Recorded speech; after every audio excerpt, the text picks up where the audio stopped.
Мы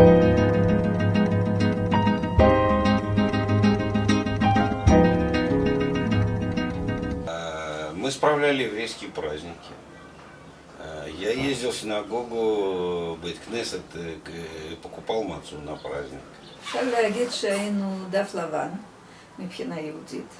לפעמים קיבלנו מכות על זה שאנחנו יהודים, לפעמים היו קשיים להתקבל לעבודה, להתקבל לאוניברסיטה, היו קשיים, ואנחנו ידענו שזה בגלל שאנחנו יהודים.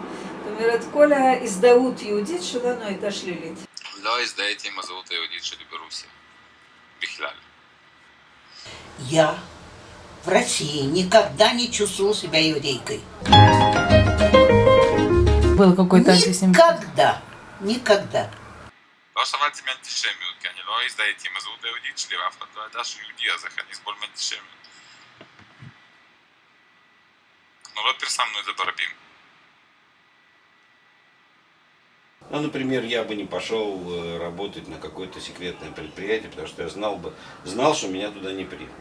Я не пошел бы, например, поступать в какой-то институт престижный, с высоким уровнем, потому что я не знал, принимали евреев? Был критерий, не больше там 10% от поступающих может быть евреем. אני מאוד סבלתי, וכשכאילו הסוד הכמוס הזה היה מתגלה, אז תמיד קיבלתי או מכות פיזיות או מכות נפשיות. תראי איזה קטע מטורף.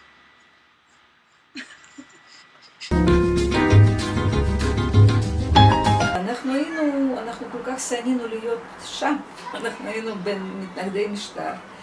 אנחנו רצינו לקרוא מה שרצינו לקרוא, אז בגלל זה כל הזמן במחתרת הדפסנו דברים, וכל הזמן קג"ב תפס אותנו ועשו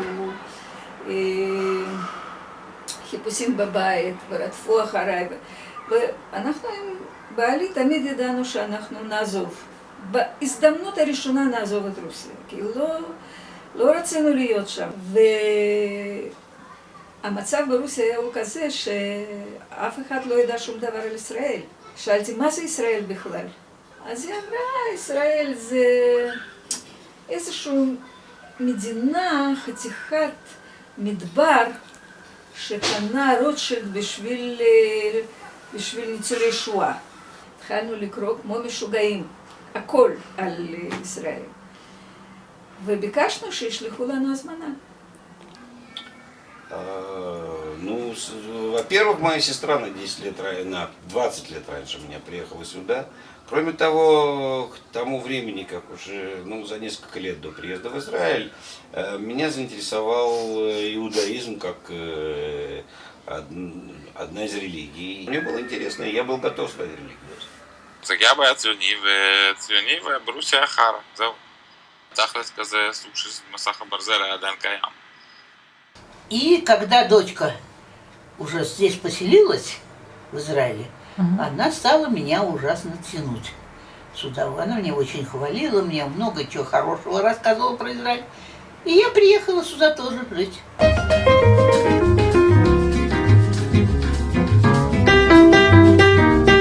קיבלו אותנו מעולה, זאת אומרת, היה שם מין מרכז קליטה, נתנו לנו דירה. אנחנו היינו בין הראשונים. זאת אומרת, המדינה רק חיכתה שאנחנו נבוא. И вдруг они приглашают нас справлять с ними шаббат, при том, что мы совершенно не понимаем друг друга, в основном разговариваем руками. Но желание вот так вот помочь, или вдруг кто-то из соседей приносил стиральную машину, еще рабочую, целую, но вот они хотели нам помочь, потому что мы приехали, у нас ничего не было с собой, нам давали $100 на человека вывезти из Советского Союза. Ну, היה קשה, למרות שהיינו בבית הכרם, אז זה היה בית ספר סבבה. כולם שם אשכנתוזים כאלה, לאפלפים, זה לא היה בעיה. כאילו, יחסית היה בית ספר בסדר, אבל כאילו, האנשים לא היו מוכנים לעלייה הגדולה מרוסיה. והתחילה כזו גזענות, כאילו, כמו תמיד, לא משנה, כל עלייה יש גזענות. אף עלייה בארץ לא מתקבלת מאוד מאוד יפה. חוץ מאולי העלייה מארצות הברית, שזה איכשהו כאילו נחשב כזה, וואו. Нас приняли очень хорошо. за 23 года, 24 года, что мы здесь живем, очень изменилось отношение к русским в Израиле. Отношение цабров и вот народа Израиля к русской алие, это как, да, это другое, но у него есть чему поучиться. אני גם עוד פעם, אני לא רוסי מאתמול, אני רוסי מלפני הרבה זמן, כאילו, זה לא מרגיש רוסי. המוצא שלי רוסי, אבל זה משהו אחר, לכל אחד יש מוצא. אבל אנחנו כבר 30 שנה שם, כאילו, אף אחד לא יכול להגיד לה, אתה עולה חדש, או שאתה רוסי מסריח, גם אם אני מסריח, גם אם אני רוסי. כאילו, יש לפעמים מצבים שכאילו יותר קל לי, כאילו, להתקבל לכל מיני מקומות, אם נגיד מישהו מקבל אותך הוא רוסי. רגע, זמן פרסומות. דוקטור טרה.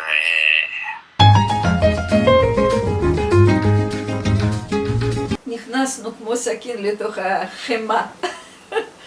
ואני חושבת כעבור כמה שבועות כבר הרגשנו בבית.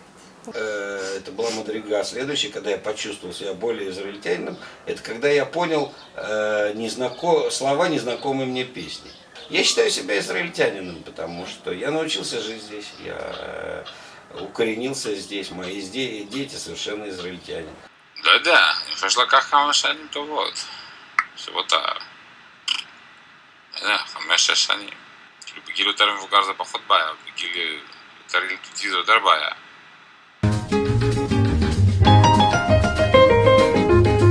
כל העלייה שלנו לא יצרה גטו רוסי.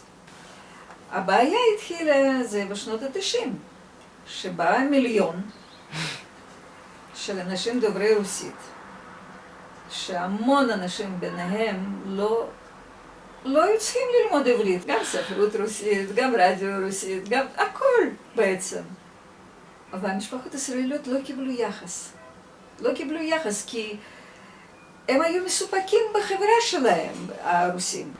חוץ מזה, העלייה שנות 90 באה יותר מסיבות כלכליות. נכון. והם באו עם עמדה ככה, מה יש פה? זה ההבדל, כי באמת, זה הגטו. Я не считаю это гетто. Я считаю, что это как бы муадон интересен. В 1993 году, когда мы приехали сюда, когда построили эту шхуну и въехало сюда 100 семей русских, которые совершили алию в течение 1,5-2 лет, нужно было как-то выживать, выплывать здесь. Поэтому нет гетто. Не стало гетто. Это было как бы первая ткуфа, чтобы, как всегда, люди держатся вместе, те, кто хотя бы из одного места или откуда-то вместе, чтобы помогать друг другу. אבל גם עכשיו שמביאים עלייה, לא באמת כאילו דואגים לך עד הקטע שמביאים אותך. מביאים אותך, נותנים לך איזה כסף, ואומרים תסתדר. עכשיו, כאילו, אנשים לא יודעים איך להסתדר. ברוסיה של פעם, נכון, היה קצת יותר קשה, והיה יותר בלגן, ולא יודע מה, אבל זה היה סוג של חממה. הם באו מעולם שונה לגמרי. אז כאילו, הם באים למדינה שהיא הרבה יותר קפיטליסטית. לא יודעים איך להסתדר, לא יודעים מה זה משכנתה, לא יודעים מה זה. הכל צריך כזה, זה כמו ילדים קטנים, כי הם צריכים להתחיל מאפס. המדינה לא ליוותה אותנו בקטע הזה. תחשבי על זה, אתה כאילו, האוכלוסייה מסביב לא ממש אוהבת אותך. זה לא שכולם פה באים בזרועות פתוחות ואומרים, איזה כיף, איזה באתם, בוא נעזור לך וזה. אולי זה קיים בחלק מהמקומות, חלק מהשכונות, חלק מהקיבוצים. אבל לרוב זה לא ככה. כי הם האוטסיידרים, אין מה לעשות. אתה אוטסיידר, אז אתה מתחבר לאוטסיידרים אחרים. כי אף אחד אחר לא באמת רוצה אותך. Это часть мировой культуры. И я считаю, что любая крупица знаний, которую ты можешь передать своим детям, это всегда доход в их душе. במידת הצורך. אנחנו יודעים שאנחנו יכולים גם להשתמש בתרבות רוסית וגם בעברית בשעה ושעה. שזה רק מוסיף, אבל בכל מקרה, כל תרבות שאתה לומד, כל שפה, כל מנהגים, כל זה פותח אותך לעולם. פלוס אני אוהב את החלק הזה שלי, בסדר? זה עוד חלק, זה עוד השתייכות, כאילו, זה נחמד.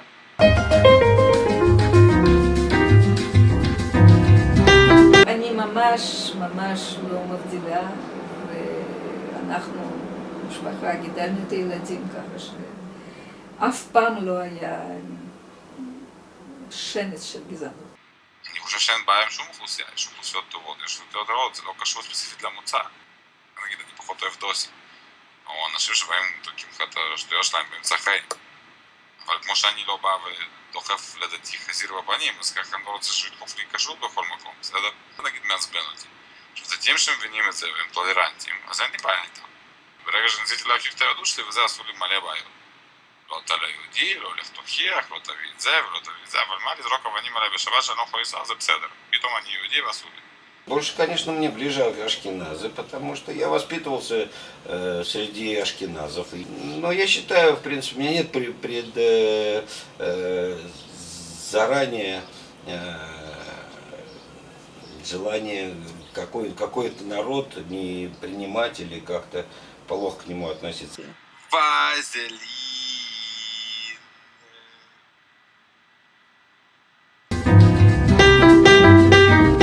ימין, ימין? כן. ציוני, בלי ספק. Я Да. совершенно правый. Я совершенно никогда не подставлю вторую щеку. Если мне ударят по одной, я ударю по обеим. שמאל, ימין, שמאל. אני ימני. אני ימני אמצע כזה. כי אני רואה ששמאל לא עובד היום. לפחות לא בישראל ולא במזרח התיכון. עוד בארצות הברית אני אהיה יותר שמאלי, כן. הייתי שמח שאם אפשר לעשות שלום, אבל אני לא רואה שום סצנריו אפשרי שזה עובד. לא ראיתי נגיד טוב, אנחנו משחררים אסירים ואז פתאום אין פיגועים. זה לא קרה. בסדר, או שאין מלחמות יותר, או שמחזירים שטחים והכל סבבה, זה לא קורה. כל פעם יש עוד ועוד ועוד דרישות, אז כאילו, ספציפית בישראל, אני חושב יותר ימניות, כי כרגע בעולם של היום, במציאות שיש במזרח התיכון, זה פחות או יותר מה שעובד. אתה יכול להפסיק, כי אני אשים את זה בווידאו. ואז אני אשים את זה ביוטיוב ואני אשלח לכל החברים שלך. אין לי חברים. В России я был всегда готов дать сдачи. Ответить ударом на удар, причем это именно не в моральном даже, а именно в физическом плане. Я выходил на улицу и всегда был ответить на удар морально и физически. Готов. Готов. Здесь я потерял эту вот готовность. Моя агрессивность куда-то ушла. Меня разбаловала обстановка здесь. אם לדבר על זהות יהודית שלי נניח, אז זהות הרבה יותר שורשית, הרבה יותר עמוקה, הרבה יותר מזדהה. כל עוד הייתה מאוד מאוד חשובה לי, החגים היהודים חשובים, זה בסדר, ואני מרגיש מאוד שייך. סתם זה לא היה. אני מרגיש ישראלי כל דבר, אני לא מרגיש כאילו אמריקאי ואני לא מרגיש רוסי גם. אני ישראלי, שבא מרוסיה, יהודי, אבל יהודי זה לא קשור לישראלי בהכרח, כן? אני יהודייה. יהודיה לפני הכל. יהודייה לפני הכל, בלי ספק ישראלית. Я еврейский израильтянин. Шаве, да. Живя в этой стране, Да. я себя ощущаю еврейкой. Да, Алиса,